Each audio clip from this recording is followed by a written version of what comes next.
안녕하세요. 3월 1일 금요일입니다. 오늘은 마가복음 8장 1절부터 13절까지입니다. 제가 읽겠습니다. 그 무렵에 또 큰 무리가 있어 먹을 것이 없는지라 예수께서 제자들을 불러 이르시되 내가 무리를 불쌍히 여기노라. 그들이 나와 함께 있은지 이미 사흘이 지났으나 먹을 것이 없도다. 만일 내가 그들을 굶겨 집으로 보내면 길에서 기진하리라. 그 중에는 멀리서 온 사람들도 있느니라. 제자들이 대답하되 이 광야 어디서 떡을 얻어 이 사람들로 배부르게 할 수 있으리이까. 예수께서 물으시되 너희에게 떡 몇 개가 있느냐.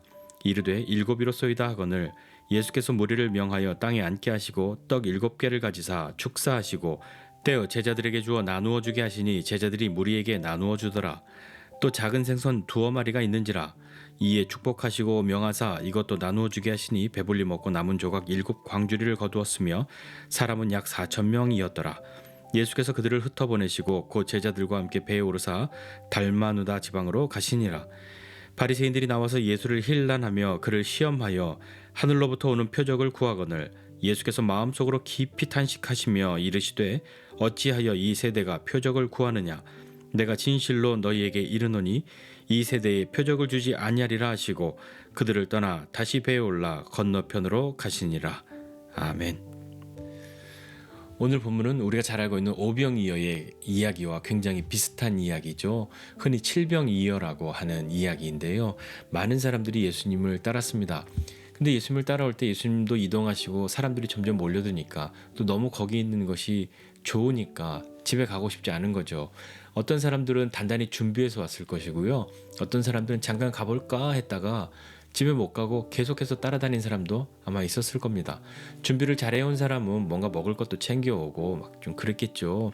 근데 예수님을 따라다닌 지 사흘이나 지났기 때문에 어지간히 준비해온 사람들조차도 자신들의 먹을 것이 이제 다 떨어져 버린 그런 때가 되었습니다.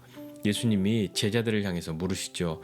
야, 이 사람들이 나와 함께 있은 지가 이제 사흘이나 지났는데 먹을 것이 다 떨어졌다. 만약에 이 사람들을 집에 가서 밥을 먹어라, 아니면 먹을 걸 챙겨서 다시 오라, 이렇게 돌려보낸다고 한다면 가는 길에 굶어서 기진할 것인데 어떡하지? 그런데 또 가라고 하기에는 이 중에는 멀리서부터 온 사람들도 있어 라고 제자들에게 말씀합니다. 제자들에게 하신 이 말씀은 지금의 상황을 설명해 주는 것에서 끝나는 것이 아니라 제자들을 향한 어떠한 질문도 포함되어 있는 그런 말이지 않겠습니까? 왜냐하면 이미 이 제자들은 앞서서 오병이어의 기적을 경험하지 않았습니까? 단지 먹고 배부른 사람으로 끝나는 것이 아니라 그 기적이 어떻게 이루어졌고 예수님께서 주신 것을 사람들에게 나누는 일을 했던 이 제자들이니까 예수님의 이 상황 설명 속에 우리 그때와 같은 이런 비슷한 상황인데 예수님께서 다시 기적을 베풀어 주실 수 있지 않을까 하는 마음, 그런 기대, 그런 것이 좀 생각나야 하지 않겠습니까? 그런데 제자들의 대답은요, 예수님 여기 광야잖아요. 우리가 어디 가서 떡을 얻어서 이 사람들을 배부르게 할 수 있겠습니까? 라고 대답합니다. 아, 실망이죠. 저와 여러분들이라면 예수님, 우리 그때와 같이 예수님 다시 한번 이들을 먹이시지 않겠습니까? 다시 먹여주시려고 그러십니까? 다시 그런 일이 생기려나? 하는 그런 기대가 들어야 마땅할 것 같은데 제자들은 또 여기 광야인데 어디서 떡을 구해다가 이 사람들 배부리 먹이겠냐고 이렇게 대답을 하죠. 그때 예수님은 제자들에게 다시 한번 물으시죠. 너희 떡 몇 개 있니? 라고요. 자, 이제 기회가 온 거죠. 아, 예수님, 우리 떡 몇 개 있는데요. 다시 사람들 다 안 칠까요? 다시 그렇게 할까요? 그렇게 말하고 그 기적들을 다시 경험해야 할 것 같은데 제자들의 대답은 예수님 떡 7개 있어요 라는 대답이었던 거죠. 그것이 제자들의 마음 가운데 다시 한번 그 오병이어의 기적이 기억이 나서 뭔가 기대하는 마음이 충만했든지 그렇지 않은지는 사실 잘 모르겠습니다. 물론 예수님이 이 다음에 제자들에게 오병이어의 기적과 이 칠병이어의 기적, 그것에 대해서 제자들과 말씀하시는 것이 있는데 그것으로 미루어 보았을 때 아마도 우리의 기대와는 조금 다른 아쉬운 그런 마음과 모습을 가진 제자들이지 않았을까 생각을 해보는 거죠.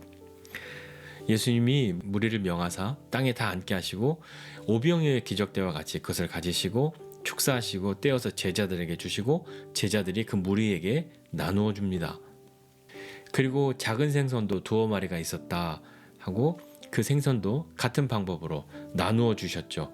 그래서 거기에 있는 사람들이 배불리 먹고 남은 것을 7광주리를 거둡니다. 그때 먹은 사람은 4,000명이었던 거죠. 예수님은 그 무리들을 다 먹이시고 그 무리들을 흩어보내시고 제자들과 함께 배를 타시고 달마누다 지방으로 가십니다. 그 다음 11절 이하에 보니까요, 바리새인들이 나와서 예수님을 힐난합니다. 힐난한다는 말은 뭔가 트집 잡아서 아주 거북하리만큼 뭔가 집요하게 따지고 드는 것이죠. 그렇게 바리새인들이 예수님을 향해서 막 힐난하면서 뭐라고 이야기하냐면요, 예수님을 시험하여서 하늘로부터 오는 표적을 구합니다. 많은 사람들이 예수님에 대한 좋은 이야기를 하고 그분을 따라다니고 여러 소문이 나고 하니까 뭔가 좀 트집을 잡고 흠을 내고 그러고 싶은 마음에서, 당신 정말 그런 사람이라면 표적을 보여봐라. 그 증거를 보여봐라. 하늘로부터는 어떤 놀라운 기적을 지금 보여봐라 라고 이야기하는 거죠. 예수님께서 마음으로 깊이 탄식하십니다. 그러면서 어찌하여 이 세대가 표적을 구하느냐라고 하시면서 내가 이 세대에게 표적을 주지 아니하리라 라고 말씀합니다. 그들을 떠나시고 다시 배에 오르셔서 건너편으로 가시죠. 바리새인들은 앞서서 예수님이 행하셨던 모든 일들, 그것에 대한 것들을 듣고 보았음에도 믿고 싶지 않은 거였죠. 그러니까 자꾸 나에게 증거를 보여봐라 하는 이야기를 하는 겁니다. 믿으려고 증거를 보이라고 했을까요? 결국 그렇지 않죠. 어떻게든지 흠을 잡고 트집을 잡아서 예수님을 곤란하게 만들려고 그렇게 시험하고 있는 것 아닙니까? 오늘 이야기 속에서 앞선 무리들은 기적을 요구하지 않았으나 예수님이 기적을 행해 주셨고, 바리새인들은 기적을 요구하였으나 예수님이 기적을 행하시지 않았습니다. 우리도 인생을 살면서 놀라운 일들을 경험할 때가 있습니다. 믿음의 길을 가다가 주님을 따르다가 요구하지도 않았는데 주님께서 베푸시는 놀라운 일들을 경험할 때가 있죠. 그러나 어떤 때에는 그거 보여주면 내가 믿겠어 하는 그런 마음으로 기적을 요구할 때가 있습니다. 그럴 때 주님이 우리를 향해 기적을 베풀어 주시던가요? 그렇게 해서 믿는다면 어떻게 될까요? 이 바리새인들이 예수님께 요구한 그 표적을 예수님이 그 자리에서 보여주신다고 한다면 그들이 믿음의 길로 들어서서 신실한 그리스도의 제자가 되겠습니까? 그렇지 않죠. 또 다른 것을 요구하겠죠. 저와 여러분은 기적을 보기 위해서 주님을 따르는 것이 아니라, 기적 때문에 주님을 따르는 것이 아니라 주님과 함께 삶을 살아가는 그 가운데에 주께서 우리에게 베푸시는 것들을 경험하는 사람들이 되어야 하는 것 아닙니까? 보여주시면 믿겠습니다. 아니요, 보지 않고 믿는 자가 더 복된 사람인 것이죠. 우리 인생 가운데에 눈에 보이는 기적이 없는 삶을 살아갈 수도 있습니다. 그렇다고 주님이 우리에게 행하시는 일이 아무것도 없을까요? 처음부터 믿음의 길에 들어서는 것이 순탄하고 아무 어려움 없이 잘 믿어지는 사람도 있을 것이고, 그렇지 않은 사람도 있을 겁니다. 표적이라고 하는 것이 믿음에 대해서 무엇인가 격려하고 믿음을 시작하고 북돋아 줄 수 있는 그런 역할도 합니다만, 보여주어야만 믿겠다, 그 수준에서 머물러 있다고 한다면 우리의 믿음은 어디에서 찾아야 하는 것일까요? 우리가 믿음은 바라는 것들의 실상, 보이지 않는 것들의 증거라고 말하고, 눈에 보이지 않는 것을 볼 수 있는 힘이 믿음이라고 이야기한다면, 믿음으로 표적을 경험하는 것과 표적 때문에 믿음이 보여지는 것과 이 둘 중에 만약에 선택하라고 한다면 뭘 선택하시겠습니까? 자, 그렇다면 우리는 어떤 삶을 살아가야 할까요? 믿음의 삶을 삶으로 주시는 기적들을, 주시는 표적들을 경험하는 것이 정말 은혜의 삶이지 않겠습니까? 물론 표적으로 믿음이 생기는 것도 은혜입니다만, 모든 시간을 그렇게만 사는 것이 아니라 그런 시간을 가졌다고 하여도 그것 때문에 믿음이 생겼다면 그 믿음으로 주님께 나아가고 이 삶을 살아가면서 표적이 아니어도 저는 주님을 믿습니다 하는 그 믿음까지 나가야 하지 않겠습니까?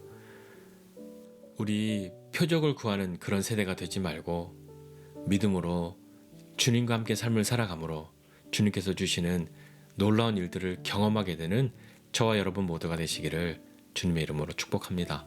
기도하겠습니다. 하나님 아버지 은혜와 사랑을 감사드립니다.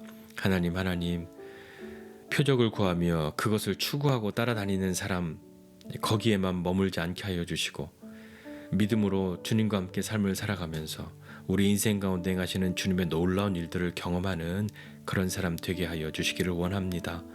하나님 때마다 주께서 우리에게 베푸시는 것들이 있고 또 놀라운 일들을 행하여 주시는데 주님 믿음이 없는 우리에게 표적을 베푸시는 주님의 은혜를 찬양하고 또 믿음으로 주님을 따르며 주님이 행하시는 놀라운 일들을 경험하도록 하시는 그 은혜를 또한 찬양합니다.